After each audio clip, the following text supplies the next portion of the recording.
I just think the first question should be not how do we go out of our way to allow you to affirm your gender, but actually figure out what's going wrong, actually, and actually help a kid who might be in need of help that we're not able to give them because we've fallen prey to this ideology that says that the affirmation of that whim is the end-all be-all of what the role of an adult is, let alone now then going to the next level of actually adults creating that very doubt in the minds of young children. Yeah.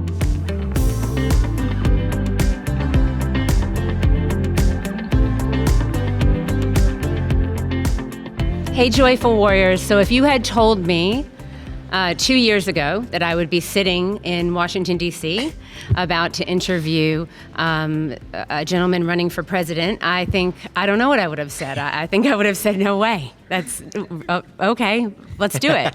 And now we're actually doing it. So Vivek Ramaswamy, welcome to the Joyful Warrior podcast. It's such an honor to have you here. You're talking about the things that Americans are really concerned about. Thank you. And I think I'm concerned about him too. Yeah, and it shows. And I think one of the things in getting ready to talk to you, I was kind of, reading some articles, and I came across an article where you were asked a question recently and you didn't know the answer. Mm-hmm. And you admitted when you didn't know the answer. And then you said, you know what, there's a lot I don't know. Mm-hmm. And so I want to start doing these policy briefings. Yeah. So tell me, and you said you're going to share what you learn. One of the core, there's a lot of things we're doing different in this campaign, but one of the things I've actually learned very early on is the way things are supposed to work in a presidential campaign normally is that you get a quick, rushed briefing behind closed doors. You have 3 or 4 people give you the bullet points. You learn them, learn how to pronounce the words, et cetera. And then you go out to the public and you project like you've known that all your life. Right. It's false. We're all human beings, right? We're not born with innate knowledge in domain areas that we've never lived in. And so I think it's much more, if I were a voter, I would find it much more, and I am a voter, I would find it much more useful if I understood how a candidate learned. Right. That's much more important than what they already know. And so, am I an expert on things, some things in the world? Yes, most of us are. Yeah. But am I an expert on everything? No, I'm not. And I think that there's a lot that I or anybody running for president is going to have to learn in order to do that job effectively. I'd rather own that, be transparent about it. Let's get it taped, put it out in the world. And so we're trying to 5 days a week in Columbus actually do those briefings. And it's also good discipline just in terms of time management, because I think one of the things, I'm only 9 days into this, but if I've learned anything, it's that the schedule will just fill up with all the things that you need to do, but the thing that gets the short end of the squeeze is actually learning, is actually taking the time to actually learn the things that you will need to know, not only to win the election, but more importantly, to be a successful president. Yeah. And so this is a forcing function. So that's one of the things we're doing differently. I think we're starting it next week or the week after. It'll be the equivalent of we're hoping to ramp into like a daily, what will be a podcast, but it's really nothing more than just my briefings for the world to see. That's awesome. Yeah. And I'm really excited to learn with you. Yeah, exactly. That'd be fun. And to see how you like to learn. Yeah, I mean, Tina and I served as school board members, and it's a job that you kind of have to learn as you're doing it, but you still have to make decisions. Yeah. And you can't just say like, oh, I don't know enough about this, so I'm going to abstain. You better educate yourself, right? Right. Yeah. And so, you're doing the job and you're learning, and I just give you a lot of credit for, doing it in this way transparently, and then letting America see that. So thank you very much for that. I'm excited. I'm excited too. Week. So, your parents were immigrants. That's right. Here to America. And I read that you traveled back to India when you were a child. As a kid, yeah. My grandparents still were alive then, and it was an important part of our upbringing family as the foundation for life was just ingrained into our upbringing, and that included our immediate nuclear family, but it also included our grandparents as well. And so my dad was very particular that we would go back, especially when we were, first grade, second grade, through maybe 6th, 7th grade, to the village where he grew up, understand that, we lived a middle class. We weren't rich in America, but we were, squarely middle class. But that was a very first world lifestyle in contrast to when we were talking about the early and mid 90s in a southern Indian village. That was not first world. Right. And it was very important for him that he understood that we didn't take the things that we had for granted because he didn't have them taken for granted in his life either. And so, it was a It was different than what a lot of my classmates did in the way they spent their summers. Right. But it was an important part of our upbringing, yeah. And how did India change over the time that you were there? Because I think it changed a bit. Oh, dramatically. I mean, now you go back, I mean, the places that we visited in the 90s, I mean, even those same places, they don't exist, right? Modernity, pizzas, cold water that you can get without having to boil it 3 times before drinking it, toilets you sit on. I mean, it's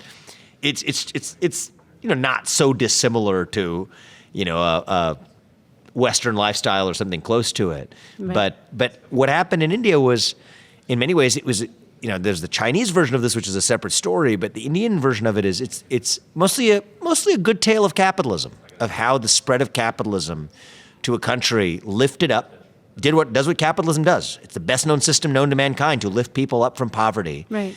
But it's also a system that brings people together across different, ethnic divisions. In India, I mean, there's at least 14 different languages spoken. There's all kinds of social hierarchies and social models. I mean, different religious. It's a multi-ethnic society. Christian communities, Muslim communities, Hindu communities that have had their fair share of strife. And capitalism was one of those things that brought people together in common cause. Right.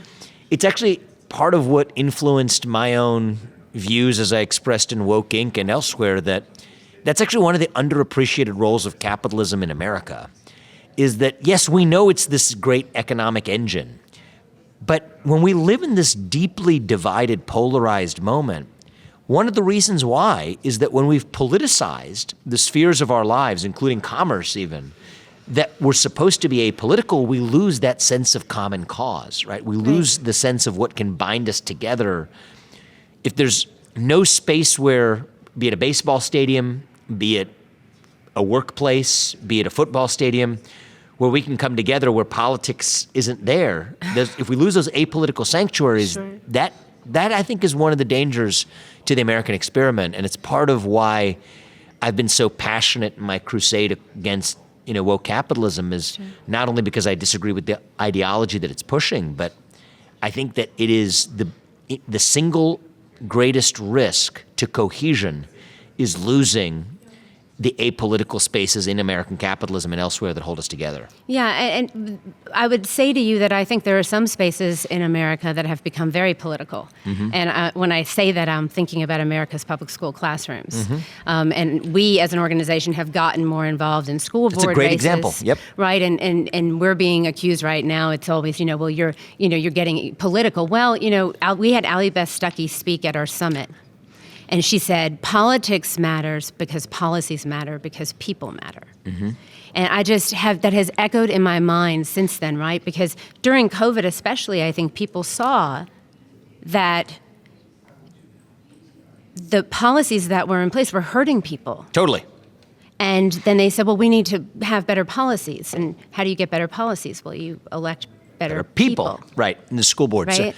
So I think that I take an all of the above view on reform in the schools. And I have a couple of, it was a conversation I had earlier today after my speech that reminded me to want to share this with you, to the extent you're not already living and breathing it, a legal theory, which I'd like to share with you to bring into the schools. But I take an all of the above approach where I think that, yes, the people matter and on the school board frontier, but one of the areas where I'm focused, and maybe naturally because I'm running a presidential campaign, I'm focusing on what the President of the United States can do, is also revealing some of the invisible forces that create this behind the scenes. I mean, you guys will know this, but not a lot of people are aware of the role that the U.S. Department of Education plays in actually creating the toxic ideologies that you see now permeating our schools. So it's not just the bad school board members. It's the fact that they're responding to an incentive structure where if you want to get money from the federal government, that money turns into strings, handcuffs. Yeah. Really, it's not just strings. They make handcuffs out of the string, and so as a condition for taking that money, you then have to bend the knee to whatever orthodoxy comes from on high. So there's no silver bullet, right? The President of the United States, I mean, that's what I'm running for, can't solve this problem unilaterally, but everyone has their role to play. In my case, it'll be shutting down the Department of Education. In the case of concerned parents across this country, replacing school boards and even principals and bringing affirmative agendas to those schools, I think is the role to play. But I'm a big fan of the all of the above approach, and then bringing litigation where necessary to actually pursue legal violations as they exist, which is also a passion area of mine. Yeah, so you speak about litigation. There are a couple cases that have been decided recently where parents have found out that their child was put into a social gender transition program at the school behind closed doors. Unbelievable. I will show you 6 pages of forms that a child, a counselor, a teacher sat and filled out where the child was asked, what name would you like to use at school? What name should we use with your parents? Like setting up a bifurcation between the two. Completely. A double life. What bathroom would you like to use? What pronouns do you want to use? When you go on overnight field trips, would you like to room? Which sex would you like to room with? Unbelievable. Yeah. And so the parents found out. They sued the school. The 2 cases that I'm aware of, they've lost the case. The court didn't dispute any of the facts, but they said that it didn't shock the conscience. And so what does that mean? Explain to us maybe what that means to you. Shock. Why would government doing that to parents not shock the conscience of the court? Well, I also want to learn more about that case because But I'm saying this because something that I'm hearing there is also bothersome to me is it's not the court's job to decide whether it shocks the conscience or not.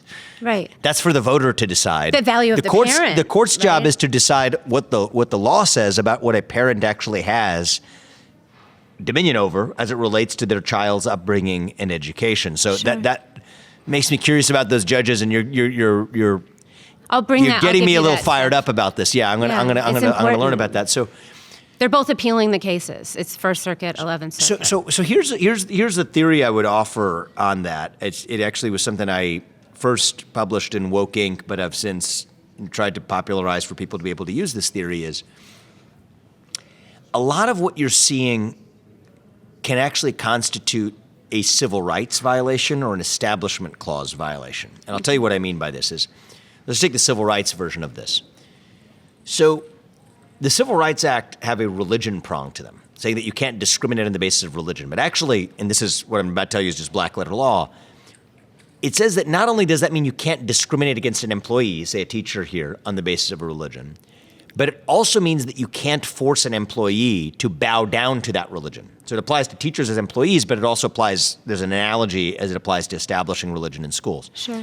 So the question is whether this woke ideology meets the Supreme Court's test for what counts as a religion. Right. And it turns out the Supreme Court has long held that secular humanism counts as a religion, that this, there's a lot of funny religions. There's one called Onion Head, one called Creativity. I mean, there's a whole body of case law. Right. But there's these like really quirky belief systems that count as religions for this Title VII purposes. But if those things count as religion, then what you see in the case of modern gender ideology, you see in the case of sort of modern critical race narratives and race-based wokeism, these meet the Supreme Court's test to a T. And that means these are some of the largest scale civil rights violations and even religious establishment clause violations that we've seen in modern American history. Yeah. That's actually a legal theory that I'd like to see more people pursuing. We're working on it. Because you don't need new laws for that. Yeah. Right? You can just do that under existing laws as they stand, even though there's a time and place for new policies too. So litigation, I think, is underutilized. Yeah, but you should know, I think it's a good thing for you to understand, there are public interest law firms that are doing amazing work right now, trying to partner with parent organizations and parents and trying to help these parents in these different cases to try to move us forward. And so, who's doing the best work? I'm just kidding. Southeastern Legal Foundation, Alliance Defending Freedom. Okay. America First Legal has actually taken some bold steps and has been very alert about the People Protection Rights Act that the Biden administration right now is thinking about. ADF's been doing so ADF, America First Legal, Southeastern Legal Foundation, Wisconsin Liberty and Law, Goldwater, Advancing American Freedom. I'm trying to think. I'm going to miss somebody, and I'm going to be so sad afterwards. What was the last one? Wisconsin Liberty Alliance, and then Liberty and Law. Well, we'll get these from you later. Yeah, and I'll give you a list more. And if I forgot you and you're watching I just think this litigation podcast, I promise you I will give is an them a complete underappreciated list. lever, and I'm on a presidential campaign. I'm not supposed to focus on other stuff. That's a different track. But honestly, this isn't an important I just want you to know that it's really good to for donors to know right now in America where the fight is. That's exactly right. And I think, I've gone to some of these policy meetings and amazing people, and there's so much potential. But it's like with the ESG stuff, they're getting it. And then I'll go into an education space, and we're behind. That's right. Well, I think seeing it, I'm just big on this theme as actually seeing it as a religion. I know we'd rather call it a cult, but I call it a religion because that has actually legal consequences associated with it. And I said it on stage earlier today. You were in my speech. I was listening. It was, one of the points I made was just take some of the logical premises here. On one hand, you have to accept, for gay rights to count as civil rights, that the sex of the person you're attracted to is hardwired on the day you're born. Right. While literally at the same time espousing the belief that your own biological sex is completely fluid over the course of your life. You can't believe both of these things at once, and if anything, you would believe the reverse, right? Right. But if you say that, then you're labeled what? Transphobic, misogynistic, right, bigoted. And then struggle session maybe. Exactly. Drag you on Twitter. Exactly. Struggle session. But I think that reason, just like raw logic, couldn't hold. So if you espouse a belief for something for some reason other than logic, right, that's good indication that you're talking about a sort of religious conviction. And then you take the idea that gender dysphoria is a painful condition of suffering for a tiny number of people. And this movement was born on the premise of having, maybe it starts from a good place, having empathy towards the very rare one in many, many tens of thousands of number, hundreds of thousands of number person who actually suffers from, true gender dysphoria. Right. Okay, if that was the case, though, then why at the same time would you be going out of your way to create more of that very form of suffering? I don't, and I'll say this is in my mind. I'm a mom. I have 4 kids. And I think about any mental distress that my child would be in. Like if my daughter was, my daughter is not anorexic, but if she was, let's just think painful. about that. Well, but think about it. Is there any other mental illness as a parent that you would lean into? And you'd be like, and if they said, and you'd say, oh yeah, okay, let's go get you lap band surgery. Or if the child said, well, I'm going to kill myself if you don't let me not eat or whatever, you would never lean into the anorexia. You would try to get your child help. But yet in this instance, it's like we lean into it rather than trying to see what's really going on. Exactly. Thank you for saying that. I mean, the first question we got to ask, somebody in school ought to ask, is what's going wrong at home? Is something wrong at home? Is something wrong in the classroom? What's going on with the other kids? What's going on in your life that would make you think that you're satisfying your hunger for purpose by But if they're going to ask that question, Vivek, they have to have the parent there. Yeah. Do you see what I mean? I'm saying like if we were just doing this in first principles, if we weren't in the modern world we're in, and there's a teacher who you mean like just a caring adult who wasn't, we didn't have to worry with like a neighbor or whatever, right? Like I'm just saying, like imagine like 1990s when I was back in school, yes, right? And I go to my friend's house and the neighbor's mom and is looking after us playing, and I say, I think I'm actually a girl. I just think the first question should be not how do we go out of our way to allow you to affirm your gender, but actually figure out what's going wrong, actually, and actually help a kid who might be in need of help that we're not able to give them because we've fallen prey to this ideology that says that the affirmation of that whim is the end-all, be-all of what the role of an adult is, let alone now then going to the next level of actually adults creating that very doubt in the minds of young children. So right? Heritage Foundation, you met Bill Berg, Chris Elston just before. Heritage Foundation has done excellent work. There's a man, Dr. Jay Richards, who has worked to bring people together around this issue, and he would be a wonderful person for you to talk to about that. So you said a couple things today. You said you want to shut down the FBI. I have more experience with the FBI than I ever wanted to have in my life. Really? Sure do. Tell me about that. Okay. So our moms speak at school board meetings because you have the right to speak at a school board meeting.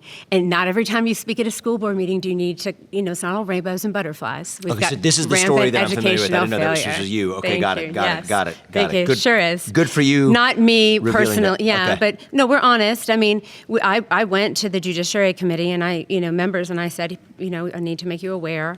The FBI field office contacted a mom who'd spoken at a school board meeting. And we've been really honest about it. And the FBI was really nice. I mean, don't get me wrong. They weren't like, I know, but I mean, it wasn't that they, came, they got a phone call, but they asked about, do you have a history of mental health issues? Do you have firearms? And then they also said that they shouldn't share that they had been called. Oh. And I was like, oh, we're going to tell them. Oh, yeah. Like, we're going to tell them. And then I proceeded to have, like, a statement. This is a corrupt institution. What's going on right now? How could they weaponize the Patriot Act against parents like that? Like, I don't understand. It's because actually, the deeper story is the FBI has just been doing this for 60 years. Right? They still go into work at the J. Edgar Hoover building in Washington, D.C. And so the funny thing is, there have been periods in American history where the left has been incensed about the existence of the FBI and believes it needs to be shut down because it's been a cancerous bureaucracy weaponized against Martin Luther King and other civil rights activists under J. Edgar Hoover himself. Now you're seeing what's going on the right is incensed about it. But actually, the funny thing is, if you take the whole period between 1960 to today and you just pretended like that was like one big time span, it's actually a bipartisan issue. Yeah. The FBI is a corrupt institution that views elected officials in this country as puppets, as inconveniences, as the arbiters of who ought to rule in this country, and is unwilling and is unabashed about using their own power to help tilt the scales of making that happen. That's a corrupt institution. It is. And I think there's some things about institutions that need some reform. You put a good reformer who sits on top and delivers reform. But when a managerial cancer, multi-decade cancer, runs so deep, it becomes a part of the culture of that bureaucracy itself. I think the only answer left is to shut it down. Okay. And in the case of the FBI, just be really honest about this, live in a country, you need somebody enforcing the federal laws. Create something new to take its place, but it's got to be built from scratch. Take the keys to the J. Edgar Hoover building, throw it in the Potomac River, shut it down, and never come back, and build it from scratch. Now, the DOE, Department of Education, I feel differently. There you shut it down, it stays shut down. Because the Federal Department of Education had no business existing in the first place, right? Yeah. So there's no reason we should have a Federal Department of Education. That one, shut it down and keep it shut down. Follow up with me about that, because I can show you exactly what happened and I've really been looking at what could have stopped what happened. There were some things that were done, but because they weren't done in a certain way, we've just allowed this rot to continue. So that's right. Thank you for speaking with me. I'm really excited to learn with you. Let's learn together. Yeah, no, seriously. I would love that. I'm very excited to I want to see what you think is important today. And I want to learn and I want to be able to share that with people, because I think there are people that really need to understand that we are in a fight for our country right now. And the thing I'll leave for you for next time as a bridge to think about is, I think what's going on with the climate religion, what's going on with critical race theory, we'll talk about that sometime. But what's going on with gender ideology, and all of this relates to actually polluting the minds of the next generation of Americans to actually hate the American way. Yep. They're linked. And I think it relates to this broader lack of purpose in America and the broader lack of purpose in the next generation of young Americans. And so I just think that's where that's why parents are fighting, because we have a lot of purpose. Exactly. That's and if we can impart that to our kids and the next generation, I think that's going to be the keys to the kingdom. I think Moms for Liberty is really working to do that. So I love what you guys are doing. Thank you. So we're joyful warriors, because we're going to fight like heck with a smile on our face. I like that. Exactly. Yeah. Exactly. So we need more of them. You're a joyful warrior with us. I'm a joyful warrior with you. Awesome. Yeah. Thank you so much for joining me. Yeah. Good to be on. Thanks.